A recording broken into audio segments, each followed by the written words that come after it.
This is Ryan Abraham, Dan Weber, USCFootball.com. Instant analysis from signing day 2015 here at USC. Kind of not that much drama, I guess you could say. Even the last 2 years, Steve Sarkisian went 4 for 4 last year. Looks like 6 for 6 this year. Pretty good finish for Steve Sarkisian. Oh, absolutely. We were talking to ESPN was here, and they had just interviewed Steve. He was very much casual at his ESPN interview. Then he shows up in our interview.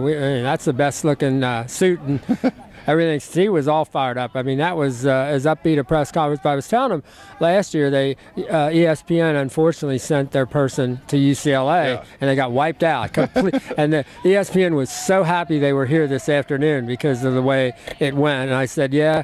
She said, they knew it was going to go that way, didn't they? And I said, yeah, they do. They really did know that it was going to go that way, and it went the way they knew it was going to go. They could have actually sent someone to UCLA today. They had a great recruiting class, finished really strong. But USC finished with the #1 recruiting class in the country, 12 players in the Scout 100, the most out of anyone. In Alabama, I didn't think USC could catch Alabama, but finishing so strong with Iman Marshall and John Houston or Rasheem Green, and then picking up a couple guys that you didn't really expect. Maybe they finished #1.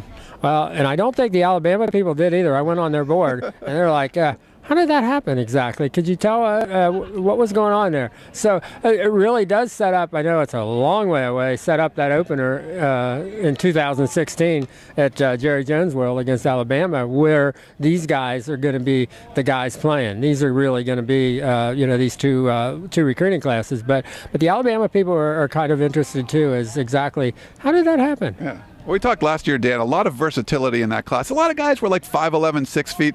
This is a class with a lot of size, 300-pounders on the defensive line, 4 6'4" and above linebackers. I mean, John Houston, he's the runt of the litter. He's 6'3", like 210 pounds. Big, long, just a different kind of athlete I think they're recruiting this year. Well, almost every position. I mean, when he goes through the cornerbacks, and every one of them lengthy, rangy, that's the kind of stuff you don't hear all that often when you talk about every cornerback.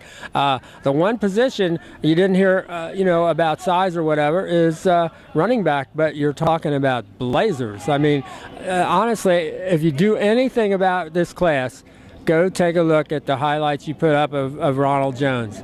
He's spectacular. I think he's the most under-the-radar guy. I mean, you could say, how can that be? Some, have him #1 running back in the country, and that he's still kind of under the radar. He's going to change the way this team looks. He does things we haven't seen since that player who his jersey can't be put up in the Coliseum. He's amazing. Now, you talk about the offensive linemen. Maybe Chuma Edoga, the 5-star tackle from Georgia, comes in and plays. Not going to expect much from the quarterbacks because you got Cody Kessler coming back, 3 freshmen starting on the offensive line. You mentioned the running backs, some big wide receivers, though. JC guys have come in. Those are a couple of guys on offense that could contribute. Yeah, I think so. I think it's going to be interesting. You always wonder, what kind of adjustment does the JC kid have? And I think that's going to be interesting to see, where they've been playing and at the level they've got to play now. But they've certainly, again, they've got the size, 6'3", 6'4", 190 to 200 pounds. So the kind of kids that can create mismatches if they're going to go, if you go one-on-one.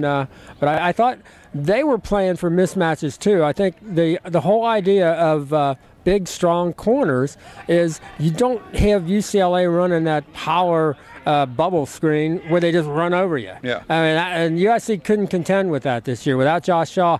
I think I like the idea that they said, we're not going to let that happen to us again. We're going to have big, powerful corners who can run with people, and we're going to be able to play you one-on-one, get in your face and get in your nose, take things away from you. And USC couldn't do that. And one last thing for you, Dan. I want to talk about the defensive side of the ball, the balance for this class on the defensive side of the ball. If you lined up all the linebackers, all the defensive linemen, the safeties and the corners, I mean, this looks like a starting defensive unit in the Pac-12 as all true freshmen coming in. I mean, it's kind of crazy, the balance, that this is really a complete defense they brought in. Yeah, they put it together. This is a really well-crafted class. I mean, they took, Stark said they were thinking about this day a year ago when they were finishing up on the other guy, and it looks like they were. I mean, this class went together. And I think of I think we've seen an awful lot of posters moaning and groaning about the shape that the defensive line is going to be in, next year. And you think, It might not be the case. I mean, I think they did some things on that defensive line that for 2016, they're going to be in a whole lot better shape than anybody ever thought they were going to be. All right, well, that's going to wrap it up here on National Signing Day at USC, the #1 ranked class in the country for Steve Sarkisian and the Trojans. Dan Weber, this is Ryan Abraham. Check out uscfootball.com for more.